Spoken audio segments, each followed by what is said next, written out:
Hello, not sure who it is right now, but wanted to give you guys a video update anyway. Um, we had our ketamine consult today because that's the randomized group that we were put in for the study that we're going to be a part of. We had a psych consult and a medical consult. Interestingly enough, our psych team actually thinks that our dissociation as a coping mechanism may make the transition and the side effects of ketamine treatment easier on us because we're used to the feeling of dissociation. So we'll see how that goes. There's really no definitive answer because there's no real research into dissociative disorders and ketamine usage.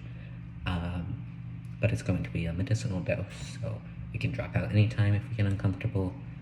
And usually after the first few treatments, if there's no benefit, they would stop treatment anyway. So that is a plus. We had some good groups today. We did some Dear Man, some urge surfing, and some gratitude journaling.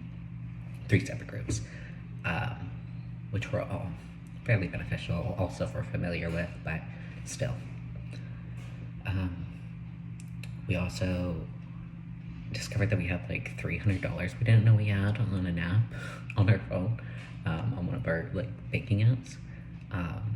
So that was a really pleasant discovery, and that on top of the money that we're making from the study, we'll definitely have enough money for transit to a residential program.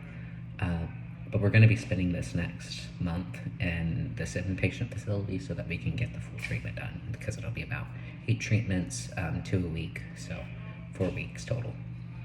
And then after that, we'll be looking into a residential treatment facility, which we've already kind of found one that we're interested in.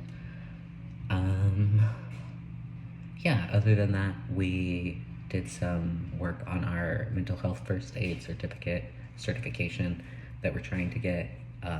We have 4 weeks of in-person groups throughout October until we actually have that certification, because we want to work in the mental health field as well. So we did all the pre-assessment for that online, and everything else seems to be falling into place. So we're feeling pretty hopeful about the coming future. That's all I really have to report at the moment, but we will see you tomorrow.